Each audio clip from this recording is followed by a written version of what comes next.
Hi, ನಾನು ನಿಮ್ಮ ಪ್ರೀತಿಯ KA10 ಕನ್ನಡತಿ. ಇವತ್ತು ನಾನು ನಿಮಗೆ ನಮ್ಮ ಪ್ರೀತಿಯ ಕನ್ನಡಿಗರಾದ ವಿನಯ್ ಕುಮಾರ್ ರವರ ಬಗ್ಗೆ ತಿಳಿಸಿಕೊಡುತ್ತಿದ್ದೇನೆ. ರಂಗನಾಥ್ ವಿನಯ್ ಕುಮಾರ್ ಒಬ್ಬ ಭಾರತೀಯ ಕ್ರಿಕೆಟಿಗ. ಅವರು ಬಲಗೈ ಮಧ್ಯಮ ವೇಗದ ಬೌಲರ್ ಆಗಿದ್ದು ಕರ್ನಾಟಕ ರಣಜಿ ತಂಡದ ಪರ ಆಡಿದ್ದಾರೆ.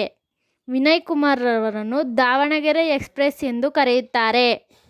ಅವರು 2008ರಲ್ಲಿ ಜಿಂಬಾಬ್ವೆ ವಿರುದ್ಧ ಭಾರತಕ್ಕಾಗಿ ತಮ್ಮ ಏಕದಿನ ಅಂತಾರಾಷ್ಟ್ರೀಯ ಕ್ರಿಕೆಟ್ಗೆ ಪಾದಾರ್ಪಣೆ ಮಾಡಿದರು.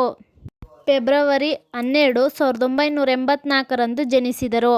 ಸ್ಥಳ ದಾವಣಗೆರೆ, ಕರ್ನಾಟಕ. ಬೌಲಿಂಗ್ ಶೈಲಿ ಬಲಗೈ ಮಧ್ಯಮ ವೇಗದ ಬೌಲರ್.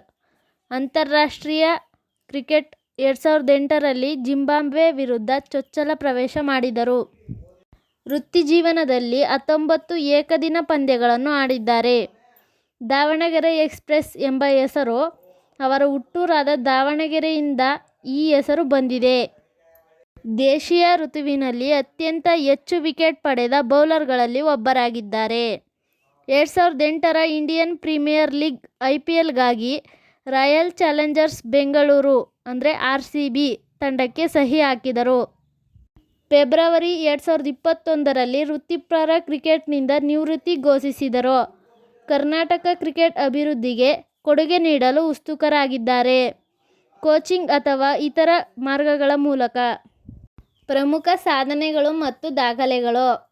ಪ್ರಥಮ ದರ್ಜೆ ಕ್ರಿಕೆಟ್ನಲ್ಲಿ 500 ವಿಕೆಟ್ಗಳನ್ನು ಪಡೆದ ಓವೈಸ್ ಮೂಲಕ ವಿನಯ್ ಕುಮಾರ್ ಅವರು ಚಾರಿತ್ರ್ಯ ದಾಖಲೆ ಬರೆದಿದ್ದಾರೆ.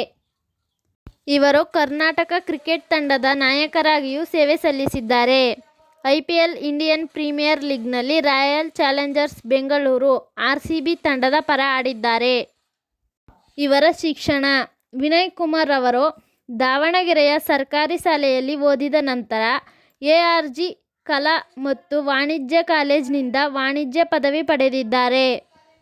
ವೈಯಕ್ತಿಕ ಜೀವನ. ಇವರು ನವೆಂಬರ್ 29, 2013ರಂದು ರಿಚಾ ಸಿಂಗ್ ಅವರನ್ನು ವಿವಾಹವಾದರು ಮತ್ತು ಜೂನ್ 23, 2022ರಂದು ಅವರಿಗೆ ಹೆಣ್ಣು ಮಗು ಜನಿಸಿತು. ನೀವು ನನ್ನ ವಿಡಿಯೋಸ್ ನೋಡಿದ್ದಕ್ಕೆ ಧನ್ಯವಾದಗಳು. ಹೆಚ್ಚಿನ ವಿಡಿಯೋಸ್ಗಾಗಿ ನಮ್ಮ ಚಾನಲ್ KA10 ಕನ್ನಡತಿನ ಸಬ್ಸ್ಕ್ರೈಬ್ ಮಾಡಿ, ಲೈಕ್ ಮಾಡಿ, ಶೇರ್ ಮಾಡಿ. Thank you for watching. ಮುಂದಿನ ವಿಡಿಯೋದಲ್ಲಿ ಸಿಗೋಣ. ಅಲ್ಲಿವರೆಗೂ ಬಾಯ್ ಬಾಯ್, ಟೇಕ್ ಕೇರ್.